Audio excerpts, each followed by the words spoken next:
Should I rent or should I buy a house? Which is the better option for the long term? Today, I'll be reviewing 3 reasons why buying a house is superior to renting a house, as spelled out by financial guru Dave Ramsey. However, although I am a local realtor, this is not one of those you should sell your house videos, because towards the end of this video, I'm going to be looking at a few disadvantages of home ownership and why renting might be a better option for you, so be sure to stick around for those. First, rents go up just about every single year, period. I own several rentals myself, and because rising taxes, insurance, maintenance, and other expenses rise, it costs me more, which I'm then passing on to the tenant.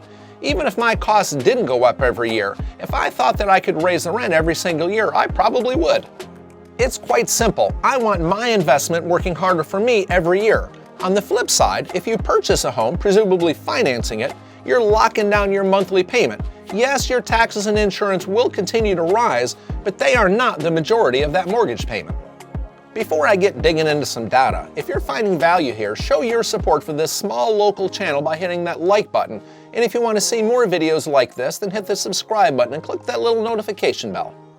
Secondly, the value of a house rises over time. The average price of a U.S. home in 1965 was right around $19,400, whereas the average price of a home towards the end of 2023 was over $513,000. That's a lot of money. Historically, home prices rise at about 4% each year. Now, inflation does erode this increase, but it's an asset there waiting for you, and a mortgage payment is also a hedge against inflation. It's true that some years the value of a house does go down, but most years the value of what you own rises. It belongs to you.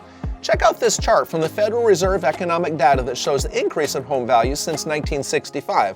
I'll include a link at the end of this video if you want to get a closer look, and I'll include a couple other links of other videos that you might check out.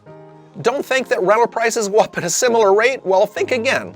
Plus, as those rental prices rise, the value of what you own, which is absolutely nothing, does not increase.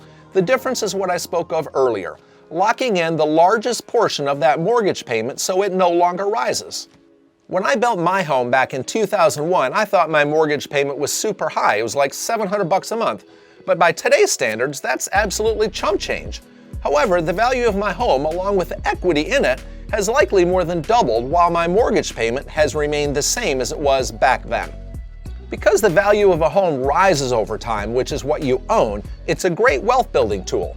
It stabilizes the greatest expense that most of us have. Yes, this points back to what I just pointed to with my $700 a month mortgage payment, but this point can really not be overstated. Most of the world's wealthiest people have a good part of their investment in real estate. Now, I'll never be Warren Buffett, but I do have control of where my dollars go, and I'd rather keep my dollars in my pocket than at a landlord's. If you've got real estate needs anywhere here in Florida, either leave a comment in the comment section below or simply pick up the phone and give us a call. Now, I said before that there are some disadvantages to home ownership and that it isn't for everyone, so let's address a few of those. First, if you aren't certain you're going to be living in an area for more than 3 to 5 years, renting might be a better option. Buying and selling are both very expensive, so it's best to minimize the number of times that you do them. If you're new to an area, maybe renting for a year or so to get to know the lay of the land and the areas that you like is a good idea. Maintenance is another reason you may opt to rent. Air conditioners break down, plumbing fails, and roofs need replacing. These are really just the tip of the iceberg, and they're expensive. And if you can't pay for them as they occur, it can be really bad. Plus, you have to deal with them. I'm not a handy person myself, so I have to rely on others for basic maintenance around my home, and sometimes it's stressful and it's super expensive. Speaking of maintenance, that lawn needs mowing, the trees need pruning, and the house needs repainting. Maybe you just don't want those headaches. If this is the case for you, then renting might be a better option than buying a house. Plus, installing a swimming pool these days can run you, $30,000 to $100,000, whereas there are often rental situations when swimming pools and all sorts of other amenities are included in all that rent. Plus, I said earlier that the mortgage payment is held down because the largest portion of that payment is locked down. But what about the rest of it? The costs of taxes and insurance are always going up. And although homestead exemption here in Florida does help to minimize that, rising costs are still a reality. There are other advantages to renting too, but here I'm just trying to highlight the biggies in my mind. If you've got further questions, let me know in the comments below. I do look at these comments and I will respond. Here are a couple other videos that you might find helpful. Thanks for watching, and I'll see you soon.